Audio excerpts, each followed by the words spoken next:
ګوره مثلا زه چې اکثره په ښه وضعیت چې لیکم احساس مې دغه وي چې کوشش کوم ټوله هستي د ښکلاو د یوې مجموعې په سترګو ووینم. موږ او تاسې عجیب ظرفیتونه لرو. یو روانشناس په عجیب سړی و، دا تقریبا 15 کاله مخکې ما ته راغی، عکسونه یې راته کېښوده، وایي اول د سترګې پچې ولګېدلې. دا ډېره مهمه پوښتنه ده. تاسو په لاره تېرېږئ یو سپین ویی تېرېږي، خپله وګورئ چې اول هغه تور نخال چې ده په ډډه هغې ته هم توجه واوښته که یې ده سپین والی. د حضرت عیسی پاک را یوه ډېره خبره معموله ده. میگه حضرت عیسی در راه روان بود که خر اونجا مرده افتاده بود، از می 12 رسولا و یارایش که هست یکیش برش میگه که این گند هست که اینجا افتاده رایت بدل کن. میگه حضرت عیسی میگه که ای نکن چیز دندانه سفید داره. ببین او اول متوجه دم کردن از او شد که او پولیده، ولی او متوجه دندانه سفید از او شد. نو دغه کوشش کوي چې له دغه نقطه نظر، یعنی تاسو خلاقیت کوئ په هسته یې ورڅه ور زیاتوئ که له دې نظره یې وینئ. تاسو دقیق درته وایم چې د یو بله قصه هم درته راواخلم. یو هندو راهب په لار روان و، نو په دې ورځ یو ژورنالیستان هم راغله. نو یو ژورنالیست وړاندې شو، وایي موږ اورېدلي دي چې ته وایې چې زه خدای یم. نو مریدان یې حیران پاتې شول چې دا څه وایي. د هندو ورته ویلې، وایي ته هم وایې خدای یم. دا یې ورته د مریدانو پښېمانه شو چې دا څه کوي، دا څه لیونی سړی. خبره دا ده چې دغه انسان هره شېبه د یو چي لپاره فضا ګرځي. دا چې د ذهن دی دې ته فضا کې چې دنیا تیاره ویني، په دنیا کې اول د تیارو کشف کوونکی شي، هېڅ شی نشي کولی. خو که په دې سترګو ورته وګوري چې نه دنیا ښکلې ده، هستي ښکلې ده، ژوند ښکلی ده، ته په یو خلاق موجود بدلېږي. دنیا لپاره په یو ښه موجود بدلېږي. تنویر صاحب بخیر. ما خو داسې بیانیې ورکړې چې خدا ورسي دوړې وي دي چیغې کړې او دا خلک هم نه راته وایي چې ډېر غږېږي. او استاد زه به تېره ورځ د زدران صاحب زنګ راته وکړی چې موږ د مینې او د کرکې په باره کې استاد بحث کوي. نو ما هم بیا بېګا ډېر سوچ په وکړی که نه. نو اوس موږ هغه لکه هغه خپله بېګانۍ تا خبرې خو موږ دلته هېڅ وانه اورېدې. پوښتنه دغه ده چې انسان ته یوازې مینه اړتیا ده او که کرکه اړتیا ورته شته که نه شته. ګورې ښه د ما په نظر قهر د انسان نفسي ځانګړنه ده. نفرت کرکه د قهر مخلوط دی. هغه ذهن چې زه قهر ته د ذهن سرطان نوم ورکوم، دا ډېر ښایسته نوم ده ورته. هغه ذهن چې د قهر په سرطان اخته وي، دی پرته د کرکې د نفرت له قهر نه بل کار کوي. یوه ځای کې ځای پیدا کېږي چې سړی دې ته ځای ورکوي چې مینه او نفرت سره تړلي دي. هغه د مینې دغه ډېر عاطفي هیجاني وضعیت. مینه چې هر وخت د انتظار په وضعیت ودرېدله، زه ځم یو چا ته سور ګل ورکوم، یوه ورځ دا کار کوم، بله ورځ دا کار کوم، بله ورځ دا کار کوم، او د ما انتظار دا دی چې یوه ورځ هغه د ټولو ګلانو یو ګېډۍ ماته راوړي. دا یو ډول دوکانداري شوه، راکړه ورکړه شوه. دا مینه نه دی ما په نظر.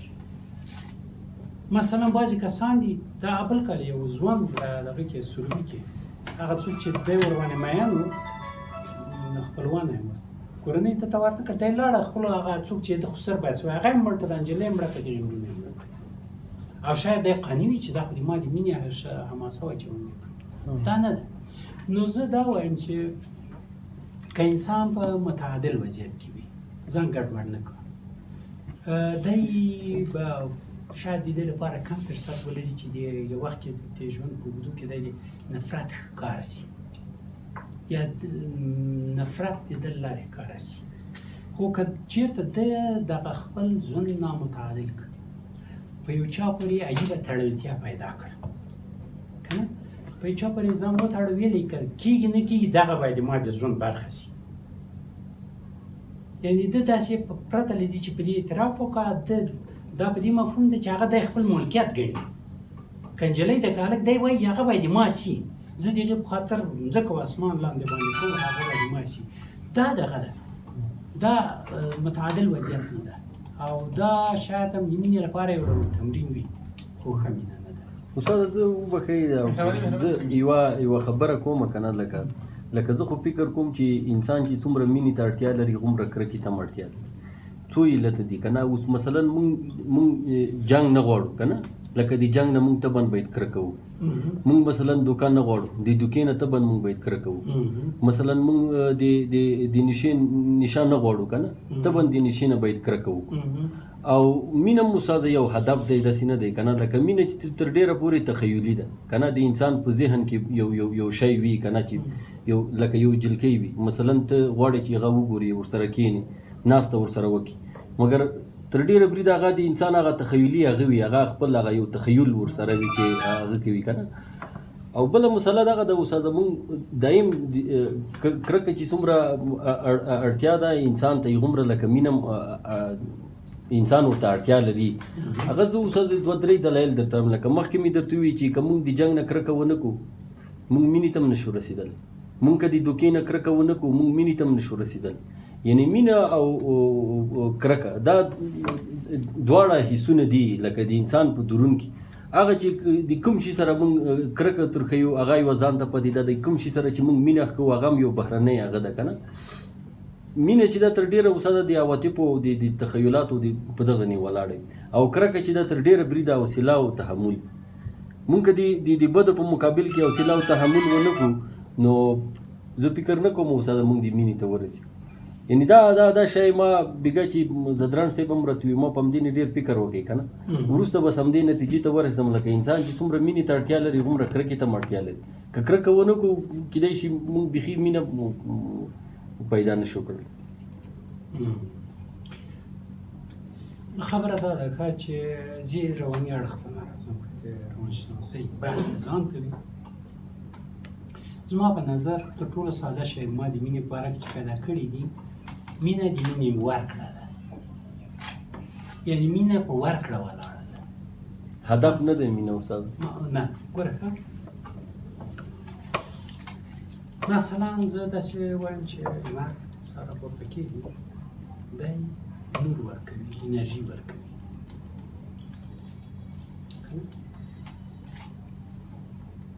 دا د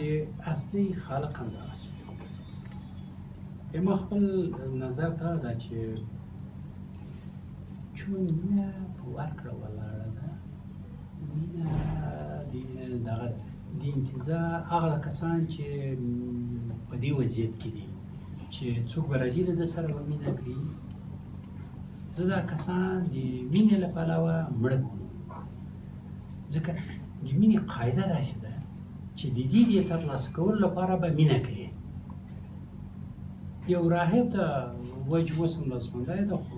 څو سوه کاله عمر لري ربازار طرز په نامه یې دی دی وایي چې د مینې د ترلاسه کولو لپاره باید مینه وکړي یا په بل عبارت مینه هغه وخت شته چې تا مینه وکړه یعنی ته یو ډول د خلقت په وضعیت کې درېږي ته کوې هغه کوه یعنی مینه په هغه وخت کې وجود لري چې له تا ووتله بېرته در منعکسه کېږي نو زه هلته تاسو چې وایي مثلا جګړه د بې له شکه چې بده د یو چا ظلم زیاتېدی د بد خو زه دا وایم چې که چېرته انسان له دې وضعیته ژوند وکړه حیات ولري چې دی د ورکړې په وضعیت کې ولاړ یعنی یو ډول دی خدایي کار نه یو ډول خدایي صفات له ځانه ځلوي یو ډول او بشر که وغواړي که ونه غواړي په هر دین و باور په دغه کې چې دا په یو ډول سره دغه وضعیت لري چې غواړي په دغه دبدبه کې وي په دغه وضعیت کې وي چې دی ورکوونکی ده دی ایجادګار ده دی رامنځته کوونکی ده دا وضعیت دی د ما په نظر د هر انسان طبیعي وضعیت ده فطري وضعیت ده دغه اصلي وضعیت ده خو دا چې د ده ذهن څومره کومک کوي یا د ده ذهني پوهه څونه کومک کوي چې ده دا وضعیت یې راوغواړي راښکاره چې دا بېله خبره ده چون موږ دغه بلا شک وقتی چې موږ که جنګ پیژنو د خپل ذهني پوهې لحاظ یا دا ده چې د عملي تجربو له لحاظ به زیان راوړي کنه نفرت که پیژنو کله چا کرکه کوو که څوک راته بدرنګ برېښي که ښه او بد پیژنو نو دا ټول د هغه څه له مخې دي چې موږ فرهنګي پانګه موږ ته راکوي باورونه هم اخلاق هم عنعنې دي او څه چې ذهن کې لرو له هغه لحاظه که وګورئ بیا یې تاسو خبرو ته لاره خلاصېږي خو زه دا وایم چې انسان په مینه ژوند ده د انسان ژوند او ټول خلقت او ټول ژوند د مینې خوبېږي خو که موږ دقت وکړو یعنې له ژوند سره پخلا واوسو کوشش وکړو چې دغه د آګاهۍ سطحه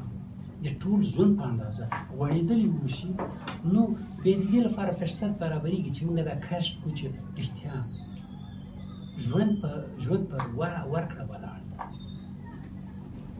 استاد یو بله مسله ده اوس مثلا یو سوالګر ته یو پیسې مو ورکړې دا مو هغه باندې مو یو مهرباني وکړه مینه خو مو ور نه کړه که نه او بله مسله ده استاده مینه تر ډېره بریده استاده لکه یو هدف ځکه وي چې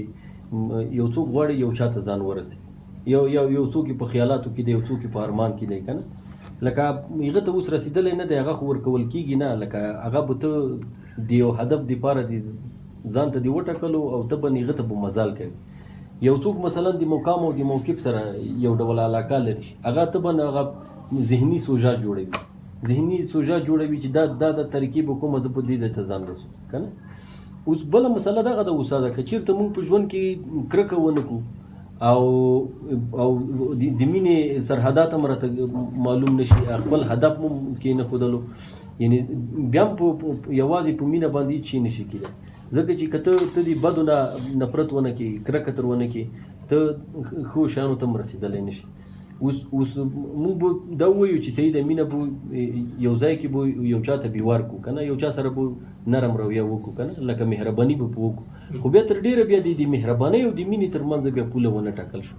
ځکه موږ خو مهرباني مخ کوو او یو بله مسله دغه ده چې استاده مینه لکه اوس تر ډېره د په شعر و شاعرۍ کې چې مینه شوې ده هلته طبعا عاطفه او دا شیان ډېر موجود دي که نه او شعر و شاعري عموما په تخیلاتو ولاړه ده که نه هلته یو دنیا جوړول دي یو لاره جوړول دي یوه طریقه جوړول هغه دي که نه یو ځای ته ځان رسول دي نو زه بیا ما لکه دغه د مینې سره تړاو یا هغه ما بېګا لکه مسعود راته ووایي چې موږ استاد په دې خبره کوي ما یې ښه ده چې دا خبره د استاد سره زه شریکه کړم که نه چې آیا موږ دایم دا خبره کوو چې کرکه ښه نه ده که نه یعنی موږ دایم په پار ځای کې مجلسونو کې دا هغه کوو چې موږ باید مینه وکړو که یا مثلا خو زه چې څومره ما فکر کړی یم د ما خپل ذهن راته وایي که نه شعور مې دا کیسه راته کوي چې یعنې که چېرته موږ د مینې او د کرکې تر منځه مساوات ونه ساتو زه فکر نه کوم چې په منفرده توګه موږ د مینې هغه ته ورسېږو او یو بله مسله دغه ده عموما استاده مینه که هدف نه وي یو څوک مثلا یو مقام سره یو شوق او علاقه لري که نه دلته اوس په دغو شیانو کې یعنې د تعریفونو سره خو ته بیت غنم ډېر وراني که نه تعریف خو بیخي منې نه استاد که نه اوس مسله دغه ده چې موږ به دغه شیان څنګه سره جدا کوو آیا مینه د مهربانۍ نه جدا کېږي مینه د عاطفې نه جدا کېږي او که چېرته مینه د شوق نه جدا کېږي اوس د دې هغه نشته او بیا بله مسله دغه ده چې ځینې خلک عشق ته د نثار او یا د قربانۍ یو خطاب کوي که نه اول د هغه دقیق مدرک معلوم نه دی چې مثلا موږ عشق کوو لکه لاره نشته چې سړی دې ووایي چې منډه که په عشق په دغه لار ته تللی شي یوازې موږ که د عشق په باره کې خبره کوو قرباني مطرح کوو چې بس ته کسر دې پیدایي کوي نور بس ته عشق ته رسېدلی یې که نه خو زه فکر کوم چې دغه ټول شیان چې دي لکه په دغه لاره کې داسې ناقصه تګلاره ده چې موږ دې ووایو چې بس خالص قرباني عشق دی که نه یا موږ ووایو چې ګرانښت یوازې مینه اوس اصلي هدف دغه دی استاده چې دغه د کرکه مونږ تر ډېره بریده په نورو ته هغه اخیستې ده، یعنې د کرکې سره چې مونږ کوم تمایلات ملګري دي، مونږ چې کرکه یادوو طبعا هدف مو ترې دا وي چې ولا لکه جګړه کرکه ده، نه لکه کرکه خو د خپله د انسان سره فطري په درون کې وي. اوس چې دا کرکه مونږ اختیاروو، لکه مثلا د جګړې نه کرکه اختیاروو، دلته خو اوس د جګړه خو طبعا نابوده ده که نه، لکه ښه شی نه دی او مثلا دوکه ښه شی نه دی، خو دلته چې مونږ چې که کرکه ورسره ښیو، کرکه خو د مونږ هغه فطري عمل شي. اوس که مونږ یو شي سره مینه کوو، مینه زمونږ هغه فطري هغه شو. اوس زه خو بیا هم په همدې فکر کوم اوسه ده چې اخر به د دې داسې یوه منسجمه لاره خو نشته چې مونږ وایو چې ولا په دې نه مونږ مینې ته رسېږو، په دې نه مونږ هغه ته رسېږو که نه. هسې کوټلی تعریف هم مونږ نشو ورته ایښودلی چې ولا مینه دغه شی ده چې یو ځای کې به مینه به یو چا ته ورکړي، مګر په بل ځای کې مینه هېڅ ورکول کېږي نه، یوازې هغه تخیلي هغه وي چې انسان ورسره هغه وي. مثلا د الله تعالی سره مینه، اوس مونږ هېڅ وخت الله تعالی ته مینه نشو ورکولی، مګر مونږ سره یو تخیلي هغه وي چې یو ذهني هغه را سره وي. اوس لکه د الله تعالی د منکرینو نه چې څوک د الله تعالی نه منکر دی، هغه سره مونږ نه کینو، ځکه نه کینو چې هغه نه مونږ نفرت دی، کرکه مونږ. اوس دا دواړه دا رقم ته شیان دي. استاد زه خو فکر کوم چې بیخي یو بل سره به لازم او ملزوم وي، که دا دواړه په ژوند کې مراد نشي، یعنې زه فکر نه کوم چې مونږ د خپل هدف ته ورسېږو. یا لکه دا حوصله او تحمل تر ډېره په کرکه باندې ولاړ وي. استاد اوس که یو څوک جنګ را سره کوي، مونږ د جنګ نه نفرت ولرو، کرکه تر ولرو، طبعا تحمل کوو، حوصله کوو. دوکای چا سره ځکه نه کوو چې مونږ تحمل او حوصله وکړو، بل هېڅ شی هلته مونږ نشو کولی بغیر د تحمل او د حوصلې. او که چېرته مونږ یو چا سره مینه کوو، مثلا یو استاد سره زه تا سره یو ډول هغه روحاني مینه لرم که نه، نو طبعا زه یو خیال کوم چې زه د استاد سره کښېنم باید څه ډول عزت افضایي وکړم. یا مثلا زه د یو جنۍ سره، یو خپلې مېرمنې سره، یا د موقف سره، د کتاب سره، د موټر سره، د کور سره، د دې سره که زه مینه لرم، طبعا یو هدف وي ما دپاره. اوس که چېرته مینه په هدف ولاړه نه وای،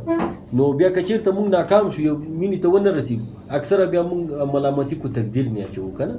او په قرآن کریم کې یو آیات شریف دی چې تقدیر په هېڅ شي نه بدلېږي مګر دعا. بل د دعا لاره هم شته ورته که نه. نو زه بیا هم استاده په دې نه، لکه دا شی ما بیګا نردلې په دې نه فکر کړی دی. او تاسو د ډېر کور آباد وي چې مونږ دغه شي کې مونږ ډېر هغه کړو که نه. یعنې زه یقیني ته وایم چې مونږ د مینې باره کې که کومې خبرې اورېدلې دي، هېڅ وخت مو داسې مې اورېدلې دي چې نفرت مو ډېر هغه ګڼلی دی، کرکه که نه.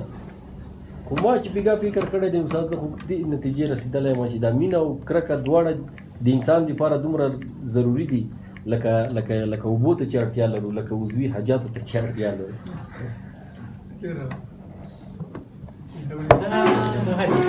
زه دې په خاطر نن مې قاعده بیخي ماته کړه، ځکه زه په دغه باندې نن قاعده ماته کړه، مینه پرته کړې هم کوئ؟ نه، قاعده مې داسې ماته کړه چې بیا جواب ورکوه، بیا جواب ورکوه، نه یو ډول بحث ځینې کېږي ډېر، دغه ډېر طرفدار نه یم. فقط زه دوه وړاندیزه کوم ګران تنویر ته. یوه دا ده وایي چې هر هغه څه، ولو که سیند، ولو که افغانستان، ولو که یو مجسمه چې ویل ځان در باندې ډېر ګران ولو که ماشوم، ولو که د ژوند جوړه دي، هغه کسان دي ځان لاره کې ځان قربان. دا مینه، دا یوه قاعده ده. بله دا ده چې د دې په خاطر زه فکر کوم د تاسو ډېره اشاره دا وه چې ته به ښېګڼه کوې، ته به لورینه کوې، ته به ورکړه لرې، خو مقابل لوری به تا په کاڼو وړي. نه،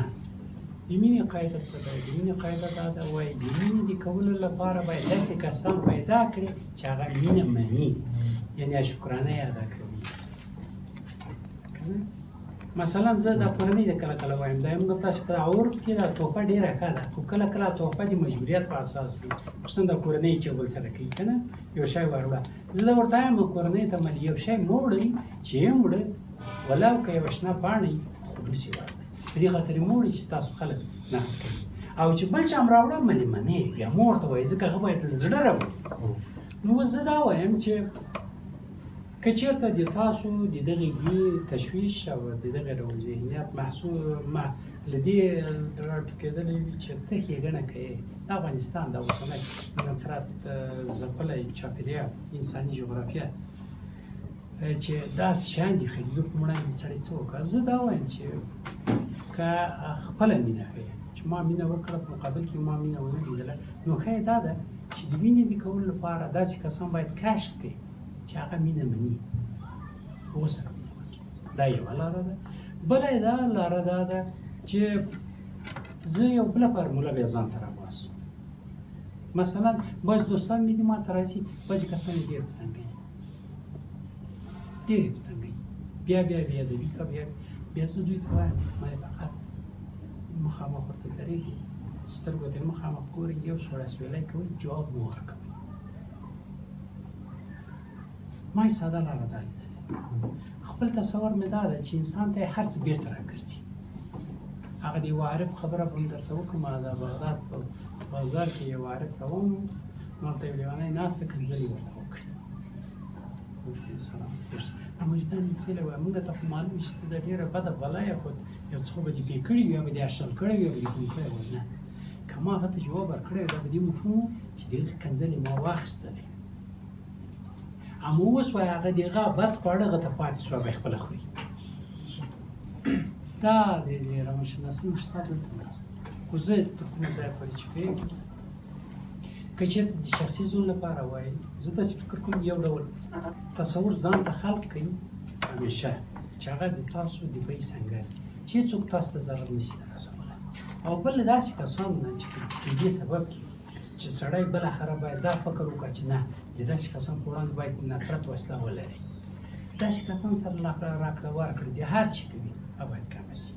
رابطه ورسره کمه شي.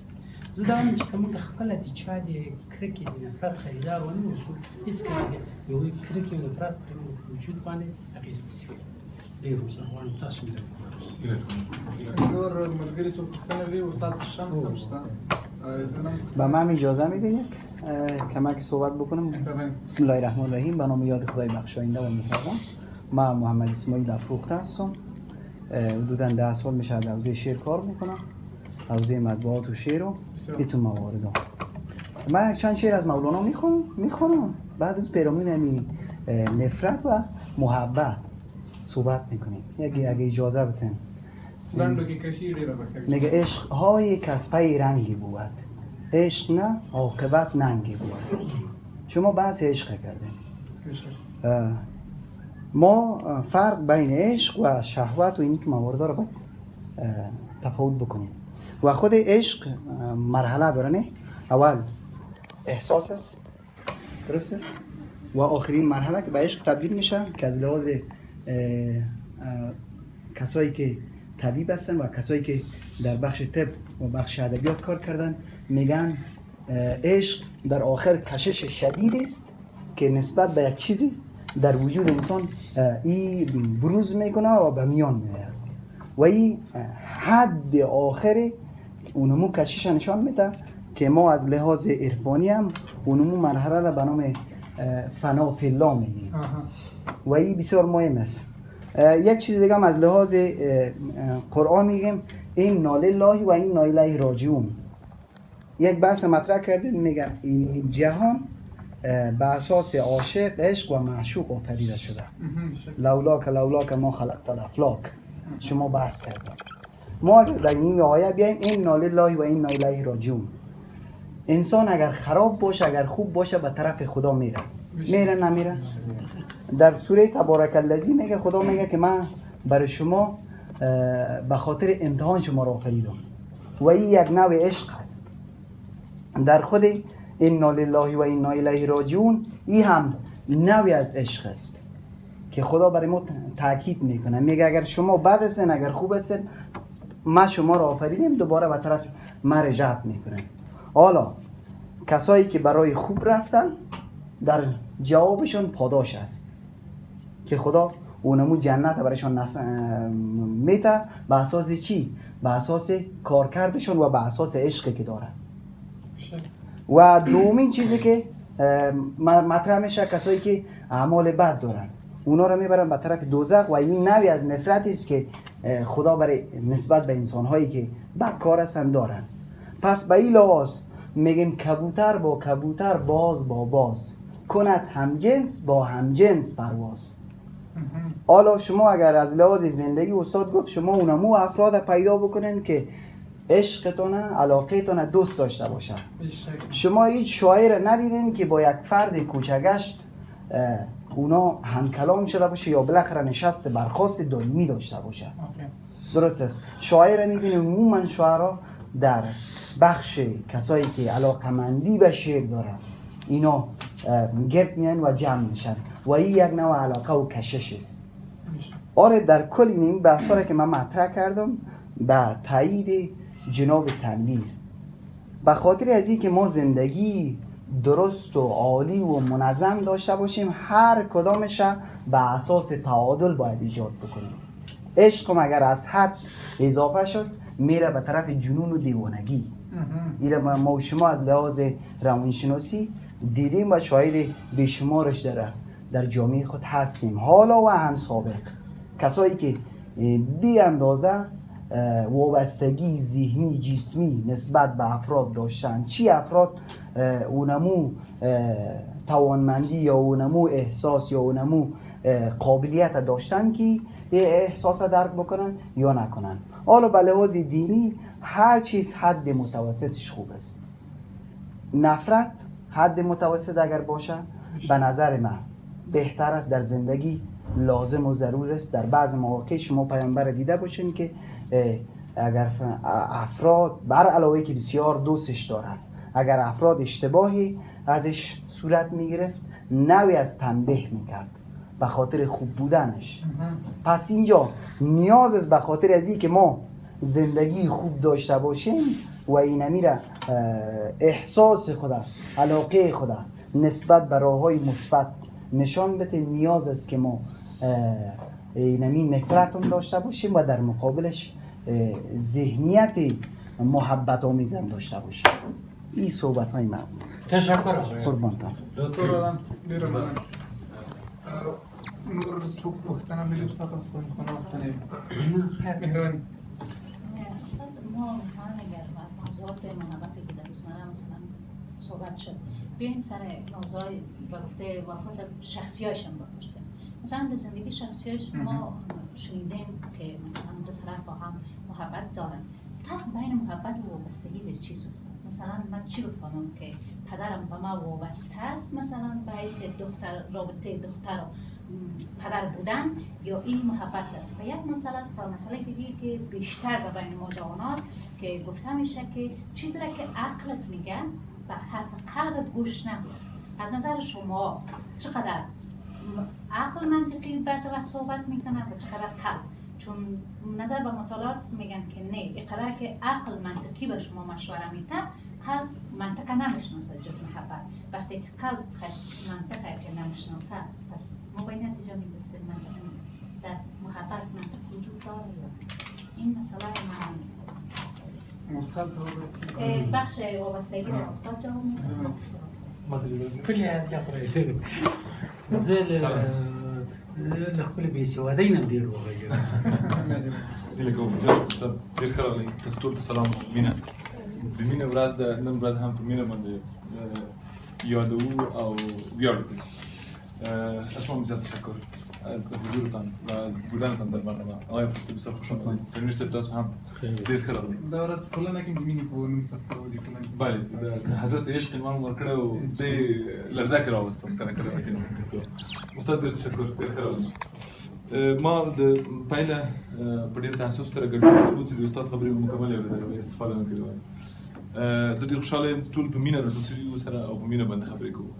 نکته بسیار خوبی را گفتین، ما یادداشت گرفتیم. من میخوایم که نکته‌ای که شما سوالی که شما داشتین در آخر جواب بدین یا در اول جواب بدین. بخاطر پیش از یادداشتایی دارم. بسیار کوتاه خلاص میکنم که بخاطر 5-6 دقیقه نهایتا. بخاطر که ساعتم 12 شده. 12 و 10 دقیقه مگه ما خلاص میکنم. اول استاسو د موارد پر رابطه څخه چې ما زړه تخنیک یو مسئله مون باید روښانه کو هغه د مفاهیم او اختلاط دی. عربی که او په عمومی انسانی منطق کې یو مفهوم دی مغالطه یعنی د ځینو مفاهیمو د محتوا د جغرافیې او قلمرو د اغیزو چې یو بل باندې لري ډیالوګ چې خپل منځ کې لري تضاد او تقابل چې لري اړیکې چې یو بل سره لري د دې منځ کې مونږ ته هغه حد چې معلومیږي نه همدغه ته مغالطه کوو معمولا مغالطه همدغه ته کوي ډیر روښان مثال همدغه درجات او کیفیت د مینې دی چې مونږ ورته د محبت او د وابستګۍ او د عشق او د زړه سپارلو ډیر زیات نور کلمات لري چې ورته کاروو معمولا که دا مفاهیم یو خاص واقعیت ته د باندې اشاره کوي که دا مفاهیم یو واقعیت ته اشاره کوي هغه واقعیت باید درجات ولري چې دغه هر مفهوم یو درجه ته اشاره وکړي چې ځینې داسې استدلال کوي مثلا عشق خو د مینې کولو آخري درجه ده تر ټولو لوړه درجه ده زه بیا نه پوهېږم چې دا ته کوم ځای پورې صحیح ده ولې داسې یو نقشه هم شته د مفاهیمو ته بېلولو لپاره اما د دې ورهاخوا زما خپل شخصي باور دا دی چې دغه ټول شیان یو شی دی اسلام دغه ټول څه موږ په دې کلماتو یادوو یو شی دی د هغې سره مختلفو مناسبتونو موږ دا بېل مفاهیم یادوو بېلابېل مناسبتونه چې ورته لرو مثلا تاسو ګورئ وابستګي یعنې څه وابستګي یعنې دا چې تاسو ورو ورو د مینې په لړۍ کې د مینې په ادامه ورکولو کې خپل د اختیاره تېرېږئ نور بل پورې داسې تړل کېږي چې نور ستاسو اختیار او ستاسو عقل ستاسو اراده مغلوبه کېږي ورسره نور چې څنګه هغه غواړي هماغه کېږي دا وابستګي ده اما برعکس مثلا تاسو به داسې هم کولی شئ چې په مینه کې خود واوسئ پوه شئ په ځان باندې یک قسمت صحبت‌های متوجه صحبت‌های شما هم هست مولانا میگه که هم عشق چیست بگو ترک اختیار عشق یعنی ترک کردن اختیار یعنی مثل که شما گفتین فنا فی الله میگن در تصوف درست ما دقیقاً یعنی موضوعی که ما میخوایم بگیرم در مقابل از این است یعنی چیزای ما هم داره برداشت هم وجود داره که به جای اینکه یک انسان نفی بکنه کاملا انسان وجود میبخشه یعنی من به خاطر از اینکه یک کسی به ما گفت مثل یک معلم امروز اومده بود استاد وضعیت روسا خراب بود دستم در درس غیر حاضری میکرد معمولا میشن مثلا ما عاشق شدیم بسیار خوب چرا پژمرده هستی عاشق شدیم چرا درس نمیخوانی عاشق شدیم چرا لباست و وضعیت قدرت خراب است عاشق شدیم من میگم خود باید کل چیز جور باشه به خاطر که عاشق شدی خوش باشی که عاشق شدی اصلا عاشق شدن خب به خاطر از این نیست که شما نابود شوید عاشق شدن خب به خاطر از این اگر اتفاق عشق فراتر از اختیار ما می باشه اتفاق میفته یک بار مسیری که از بی اختیار شروع میشه باید بیای به طرف اختیار من از او عرفان پیروی میکنم که انسان میسازه بعضی عرفای ما در گذشته عشق در یک تصویر ایجاد کردن که در مقابل عقل است عقل هم زمینش اراده است یعنی چی؟ یعنی کسی که عاشق میشه باید از عقل و اراده دست بشونه دیگه باید نه مثل که شما هم گفتید نه حرف قلبتون نه حرف عقلتون گوش میگیریم نه ارادتون اما ما پیروی عشق‌های هستم که علامه اقبال معرفی میکنم پیروی عشق هستم که خوشحال خطیب معرفی میکنم در عین نابودی بود هستیم در عین بی اختیاری اختیار هستیم در عین نیستی هستیم اینطور نیست دو تصویر در رابطه بنده و خدا ارائه میکنن بسیار جالب است یک تصویر این است که شما به خاطری که با خداوند عشق میکنین هیچ این باید تا عشقتان ثابت شود که با خدا دارین یعنی شما از اینجا حرکت میکنه به طرف نیستی پس عدم گردم عدم چون ارغنون گویدم انا الیه راجعون مولانا میگه شما به طرف ما میرین مثل که شما گفتین در آیه برداشت من دقیقاً برداشت مشابه به زمینه تفسیری علامه اقبال و خوشحال خان خطیب است اینا میگن که خدا میادر وجود ما را هست میکنه ما چندان هست میشیم دیگه که نابودی معنا نداره شما در مورد انسان شنیدین که میگه جاودانه میشن جاودانه شدن یعنی بستگی روح ما با اون روح لایزالی که دیگه قابل توصیف نیست حتی بالاتر از صفتهای ما هست این معنای عشق یعنی که شما را قدرت میده شما را انرژی میده شما را انسانیت میده شما را اخلاق میده شما را توانمندی میده مثل که استاد گفتن که شما میتونین ببخشین بر دیگران از این خاطر مثلا سر تا سر دیوان مولانا رو اون قسمتایی که عشق به اختیار یاد میکنه شکر میگه شکر یکی از کلماتی که بسیار مولانا خوب یاد میکنه شکر است چی معنا یعنی خوشی است تماما لذت بردن است تماما یک جایی چندان اوج میگیره که پایش که میگه که من در مقابل معشوق خود که ایستاد میشم نمیفهمم چی شوم باید یعنی چندان گرفتار میشم که باید بگویم که تیر او خوشتر خورد یا که سپر اگر از اون دفاع کنم خدا که برش بمانم این بسیار زیباتر و جذابتر است یا بمانم که تیرش بخوره در جان من این بسیار جذابتر است زیر دریا خوشتر آید یا زبر. من که به خاطر از غرق باشم در زیر دریا این بسیار عالی است، یا نه چندان مرده باشم که سر دریا بکشم. مرده ها سر دریا میکشن، مرده جسد رو بالا میبرن. در هر دو صورت شما عاشق هستید. من میخوام بگم که یک چیز وجود داره، یک چیز وجود داره، چند چیز نیست. ما انسان ها به اساس تجربه ها و مقدارهایی که گرفتیم توصیف میکنیم، به بهانه های مختلف، به کلمات مختلف، به شکل های مختلف توصیف میکنیم. اصلا نفرت نشته. کرک از فکر کنم نشته به یو خاص دی که دری موضوع دی زنه پیغام استاد ما خبری اخلی کنه د کرک و د مینه برابطه دری موضوع لرمو یو موضوع دا چې د انسان تجربه د انسان د وجود نه د باندې چې کله د باندې خبرګي شوی دي د نن نه چې کله باندې راغلي دي دا دوه ډول منعکس شوی دي. هغه چې د انسان ژوند ورسره تامین کیده، لذت ورسره اخیسته، پایښت ورسره ممکن کیده، سلامتی او آرامي ورسره ممکنه کیده، هغه ته نوم دغه ډول مثبت نمونه کې خودل. هغه چې دا شی ورسره نه ممکن کېدل هغه غیر د دې وګڼل. حال داسې د یو شی دی اصلا بل ځای کې راغبرګ شوی دی. مثلا تاسو نه د پوښتنه لرم، تاسو وایئ چې د جګړې نه باید کرکه وکړو. جګړه په خپله کرکه ده اصلا.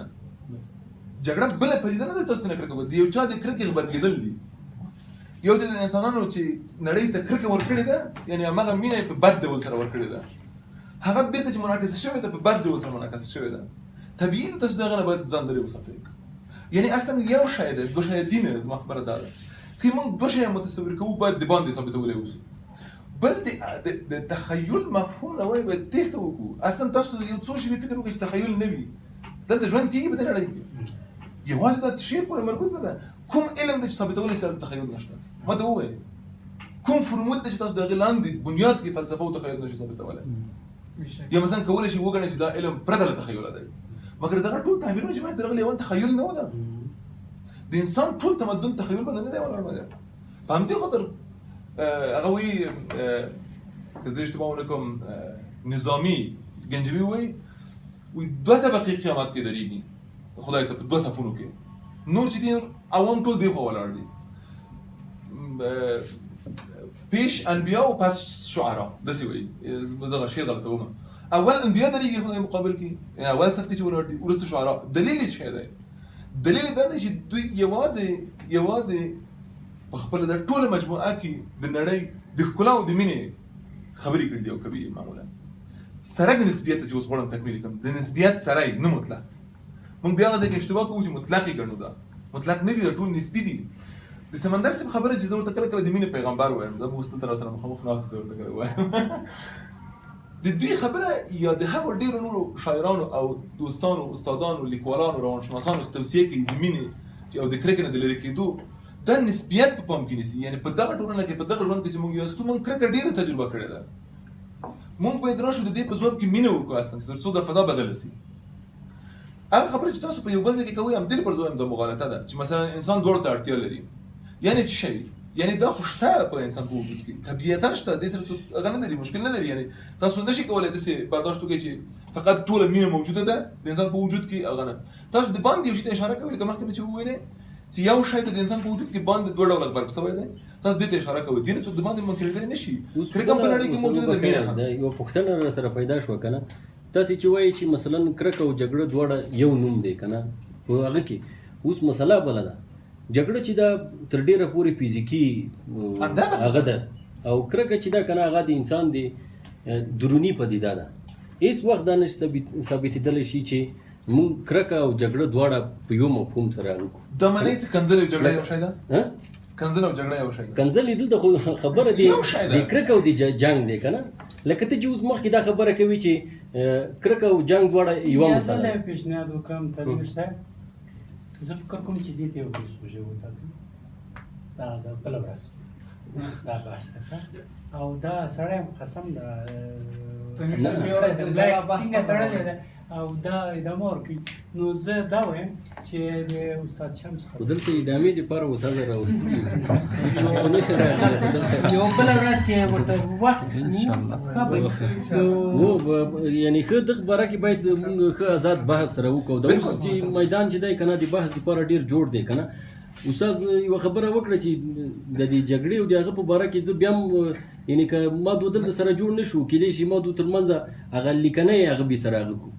سره وبېټاکو که نه دا د عشق او د مینې او د کرکې تر هغه کې که نه مهرباني دا ټول نومونه دي ښه دا ده چې دغه مسله هغه کې سره حل یې کړو که نه داسې دی دا په ډېره فرق نه کوي زه غواړم خبرې خپل ډېر لنډې کړم ما غوښتل چې تر 10 دقیقو پورې خپل خبرې خلاصې کړم زه نه پوهېږم ولې مینې په اغلب نسي کېږي سړی این عشق چیز بگو ترک اختیار که نه اختیار سړی نه وځي عاشقان کشتگان معشوقند بر نیاید ز کشتگان آواز مهرباني فقط 2 دقیقې خپل خبره ټول ومه زه آماده یم په دې اړه باندې ډېرې خبرې وکړو او ښه ده چې په دې اړه باندې خبرې وکړو یو لازم وضاحت منځته راسي اما شرط دا نه دی چې موږ قناعت وکړو یا تاسو بدل شئ یا زه بدل شم اما شرط دا دی چې ومنو چې مینه موجوده ده مینه وکړو دا زموږ شرط دی په هر صورت کې کرکه نه کوو صحیح ده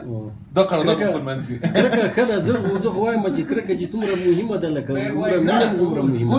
ده نه اخلاص او وطن میر صاحب دا خبره دلته ورته بله ورځ نسبي ده نه نسبي ده ښه تاسو چې کله چاودنه اورئ دلته په فضا کې شوي سلګونه کسان زخمي پراته وي ولې باید درسره مینه وکړئ خو د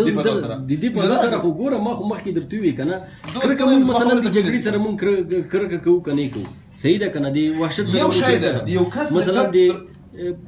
د بدو په مقابل کې عموما د مونږ کرکه ده اوس که ته د بدو نه کرکه ونه کړې د بدو سره ته مینه کولی شي د جنګ سره ته مینه کولی شي اجازه راکړئ یوه خبره وکړم زه چې کله اورم چې مینه او کرکه دواړه باید څنګ په څنګ یې وکړم چې څوک وایي چې اوبه اور باید سره لکه دا د انسان په ژوند کې باید دواړه شیان ژوندي وي او که دا نه وه ټوپک او رباب یو ځای سره وګرځي نه یعنی زه یقیني دا نشي درته کېدای. پوره نو یې زه دا توصیه پیشنهاد مې دا ده نن که ته اجازه وي ما ته حق راکوي زه به دا مینې کولو جنت تاسو ته درکوي او صحیح دی مخکې مې درکړی ده او لوله مې نه ما ته دې نه ورکړې ښه دا به درته درکړم هغه تمیز جناب تمیر صاحب دې نور دا به بلې ورځ ته بیا دغه کړو ښه د مناظرې اوس به تاسو خو پرې خبرې مهرباني صاحب وخت کم دی یو څه بحث موضوع ډېر 12 بجې مې دوی سره قرارداد ده چې باید ووځو ترې او بنشنبه هم ده په هر حال ښه ده چې دا ډول بحثونه وسي دا ډېره ښه دا ده به ډېر خوند وکړي دې موضوع ته انشاءالله مونږ چې کوم محیط کې یاستو کوم چاپېریال کې چې یاستو تر کرکې مونږ ته مینه ډېره ضروري ده دا خو منئ کرکه وکړئ اما دې چاپېریال کې نه دې محیط کې مونږ ته ډېر زیات ضرورت دی چې مینه وکړو ولا که د جنګ نه کرکه ونه شي زه فکر کوم بیخي مینه به پیدا نه که د وحشت نه کرکه ونه شي زه بیخي فکر نه کوم چې مینه دی ښه لږ لوی په نظر کې ونیسئ ښه ټول هغه بد صفتونه چې تاسو ترې تنګېږئ ما مخکې چې وویل که نه چې هغه چې ژوند نه تاییدوي هغه د یو چا د نفرت غبرګېدنه ده د یو چا نفرت منعکس کېدل دي د باندې په اشیاو کې وینه چې تویېږي د باندې دا د یو چا د نفرت غبرګېدنه ده هلته یو شی کېږي دلته فقط ذهني وضعیت دی هلته عملي وضعیت دی فزیکي وضعیت دی نور شی نه دی ډېر لوی په نظر کې چې ونیسئ یو شی دی په مختلفو درجاتو په مختلف کیفیت په مختلف وضعیت ناکامي نفرت دی جګړه دا ټول یو شی دی تیاره دا ټول یو شی دی یو بل سره فقط نه تاسو چې په لوی کې په نظر کې ونیسئ د فقه مسأله کې همدغه ده مخکې چې تاسو وویلې د فقه مسأله کې همدغه راځي فقه همداسې یو چوکاټ ځان ته جوړوي چې غواړي مطلق حل کړي نه حل کېږي مطلق ښه مطلق حل کړي یو تعداد کسان خدای تعالی دوزخ ته بیایي یو تعداد کسان خدای تعالی جنت ته بیایي دغه ځای کې دا تفاوت تاسو مشکل سره مخ کوي چې وړاندې لاړ شئ فقه مسأله کې لکه همدغه خبره کې لکه تاسو چې تاییدوئ ولې که وغواړو چې معتدل وضعیت کې اوسو منځني حالت کې د دې په ځای چې د مینه او د کرکې ترمنځ دوه شی ډیالوګ جوړ کړو د مینه او د کرکې ترمنځ تضاد جوړ کړو لکه تاسو چې وایي او د مینه او د کرکې ترمنځ وحدت ایجاد کړو یو شی وګڼو همدغه درې فورمونه کې د حل کېږي یا مینه او کرکه یو کوو دواړه یو بل سره ژوند مو حل کېږي صحیح ده یا مینه او کرکه تضاد وضعیت کې واقع کوو یو شی کېږي یو بل شی مقابله کوي یو بل سره داسې مطرح کوو څوک چې مینه کوي هغه نفرت نشي کولی څوک چې نفرت کوي هغه مینه نه کوي بیا داسې وضعیت واقع کېږي لکه تاسو چې وایي موږ باید د اشیاء په رابطه دغه متضاد وضعیت ولرو ځینې شیانو تاسو په نظر نفرت وکړو ځینې شیانو سره مینه وکړو داسې تاسو وایي دا یو فورمول دی د مسلې د مطرح کېدو اما دا څومره لوی کې نړۍ په دوه برخو ویشي یو شی نه کېږي ثانویت ته رسېږي دوه ګونې کېږي نړۍ اما نړۍ یو ده ټوله هستي ټوله یوه ده او د رحمان با خبره دا جهان د خدای له عشقه پیدا کړی د جمله او مخلوقاتو پلار دی یو شی ده اصلا یوه مسله ده مولانا د خسته تخم ذکر ومن د دې او د انسان ترمنځ دغه مشابهت ګوري لکه تاسو چې اوس د جګړې او د نفرت ترمنځ نشئ منلی کدام دانه فرو رفت در زمین که نرست چرا به دانه انسان تین گمان باشد انسان هم چې کله دفن کوو بیرته راپورته کیږي یعنی مینه راپورته کیږي تاریخ راپورته کیږي هویت راپورته کیږي تمدن راپورته کیږي معنویت راپورته کیږي ورسره زه غواړم په دې رابطه باندې اوس خپل خبرې همدلته قطع کوم ولې آینده کې کولای شو په دې باندې بحث وکړو کله چې د مینې په اړه باندې یو ځای کنه ته غواړم دوی ته به اجازه ایدی ورکړم. پیغلی جواب ایدی پیغلی سوال با جواب پیشنهاد داشتم آه. پیشنهاد من این بود که من دیمی جمع دیدم مثلا به یکی اجازه داده شد 2 بار سوال شد برای کسایی هم اجازه داده نشد که سوال و سوال مرا بگه جواب نه سوال مرا تا کس جواب نداد. آن سوال شما رو فقط یک کلمه میگم یک جمله میگم خب. این مفاهیمی است که شما میگین خب این در سطح بسیار پایین مطرح شده که گپ قلبتان رو گوش بگیرین یا گپ عقلتان نه یک چیز در سطح استوای کلام- آمیانه است من امیر می‌خواستم میگم، بگم خصوصا که پایین چقدر اونا درست است. درست است و چقدر مایی که عقیده به این داریم در سطح عامیانه در یک مقطع خاص تربیتی برای جوانان و نوجوانان ممکن درست باشه اما در سطح بالاتر درست نیست وقتی شما بالاتر بین عقل و عشق نمیتونین تفکیک کنین بریم بالا بسیار سطح کلان که عرفا مطرح میکنن ببینین نمیتونین بینش تفکیک کنین یک چیز میشه آدم به وحدت میکشونه به یک چیز میبره از این خاطر ما میگیم اگر عشق دو حد اعلایش باشه هر چیزش مبارک است یعنی هر چیزش بهتر و پاک و مقدس است ولی اگر در سطح پایینتر باشه اون مفاهیمی که بیشتر شما گفتین به درجات مختلفش برمیگرده یعنی قطعات هم داره که ناخوشایند باشه یک بعضی دیگر مطرح قربانی است نمی‌کنه. مثلا زجر است به وابستگی به یک مقطعش که من هیچ جور درست نمیدانم ترک اختیار کردن است از حالت خود رفتن است او درست نیست من طرفدار از این هستم که باید عشق ما را در حد کنترل خود داشته باشیم و اختیار ما را قبول کنیم بسیار تشکر امی حاصل عمرم 3 سخن بیش نیست قام بودم پخته شدم سوختم اینی نظر به پختگی هر کنی به اصاب مطرح میشه خوانه خو طریق د استاد چې په وخت پوره شو خو خبرې نه خلاص مې دا بله خیلی بل وقت استاد نه به شخصي ډول ته وایي. دا یو خدای لنډه کې راته استاد دا مینه عشق در من خاص تفاوت شته کنه ده بیل بیل جبو کلمات دي محبت مینه حب خدای عربي کې قران کریم کې یو ډېر ښایسته اصطلاح راغلی ده حب ترڅنګ اصلي اصطلاح چې ده شغف ده شغف د حضرت یوسف رسول قصه کې ده قد شغفها حب